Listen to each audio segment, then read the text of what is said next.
আপনাদের সামনে একটি কথা বলার জন্য দাঁড়িয়েছি। গতকাল সোশ্যাল মিডিয়াতে দেখলাম স্বরাষ্ট্র মন্ত্রণালয়ে গিয়ে কিছু সংখ্যক লোক, নাম বলতে চাই না,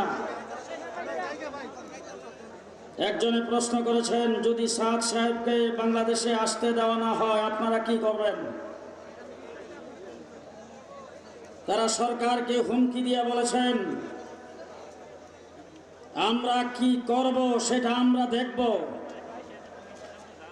সাদ সাহেবকে যে কোনো মূল্যে বাংলাদেশে আমরা আনবই। দ্বিতীয় প্রশ্নের জবাবে তিনি বলেছেন, ইজতেমার প্রথম পর্ব আমরা করবই, সরকার যদি না দেয়। একথা বলার পরে সরকারকে হুমকি দিয়ে বলেছেন তারা দেখে নেবে সরকার কিভাবে না দেয়। আমি পরিষ্কার ভাষায় বলতে চাই, 15 বছর পর্যন্ত ফ্যাসিস্ট সরকারের বিরুদ্ধে লড়াই করে রক্ত দিয়ে আমরা এই সরকারকে ক্ষমতায় বসাইছি। সুতরাং এই সরকারের বিরুদ্ধে কেউ যদি হুমকি দেয়, রক্ত চক্র দেখায়, চক্র উঠিয়ে ফেলা হবে।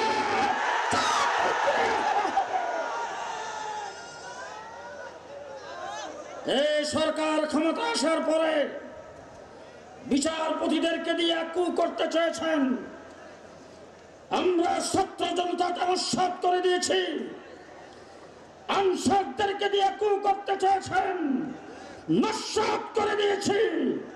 এই দেশের সংখ্যালঘুদেরকে দিয়ে এই দেশে অরাজকতা সৃষ্টি করে সরকারকে, এই দেশের সরকারকে ফলস পজিশনে ফেলাইবার চেষ্টা করেছেন। আমরা নস্যাৎ করে দিয়েছি। বর্তমান সরকারকে বলতে চাই, ফ্যাসিস্ট সরকারকে পতন ঘটাইবার জন্য যেইভাবে আন্দোলন করেছিলাম আপনাদের সাথে সেইভাবে আছি ইনশাআল্লাহ। সংগ্রামী সাথী ও বন্ধুগণ, তারা কথা কথাই বলে আমাদের সাথে আলেম আছে। আমরা বলি আমরা আলেমের সাথে আছি। আপনারা কি বলেন?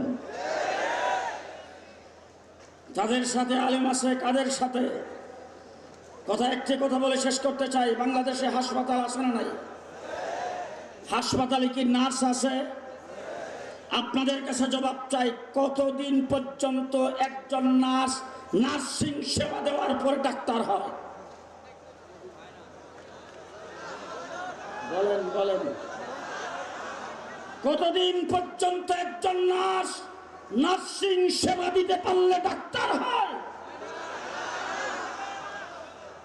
50,000 বছর যদি একজন নার্স নার্সিং সেবা দেয়, সে জীবন ডাক্তার হয় না। ইঞ্জিনিয়ার হোক, ডাক্তার হোক, প্রফেসর হোক, ব্যারিস্টার হোক, লক্ষ বছর চিল্লা দিলে আলেম হবে না। সুতরাং জাতির রাহবার হবে আলেম, তাবলীগের নেতৃত্ব দিবে আলেম।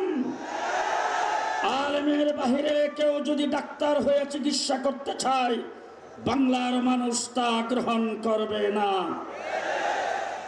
শেষ কথা বলতে চাই,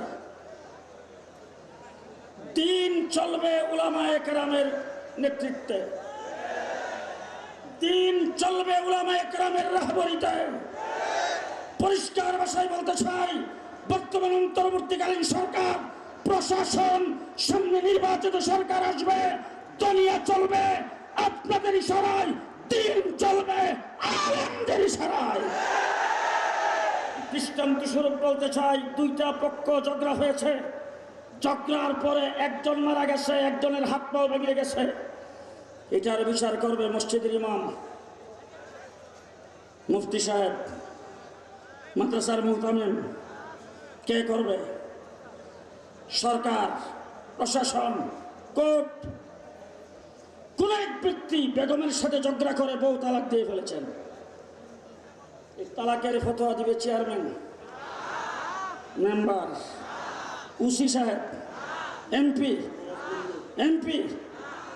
পরিষ্কার ভাষায় বলতে চাই, ভালো করে মনে রেখেন, দিন উলামায়ে কেরামের জিম্মা, জনি আপনাদের জিম্মা। নির্বাচন সুষ্ঠুভাবে করেন, রাস্তাঘাটের কাজ করেন, উন্নয়ন করেন, এইগুলি আপনাদের জিম্মা। চুরি ডাকাতির থেকে মানুষের জানমাল হেফাজত করেন, আপনাদের জিম্মা। দিন উলামায়ে কেরামের জিম্মা। উলামায়ে কেরাম যে সিদ্ধান্ত আজকে ঘোষণা করবে, সেই মোতাবেক তাবলীগ চলবে, কাকরাইল চলবে, টঙ্গীর মাঠ চলবে।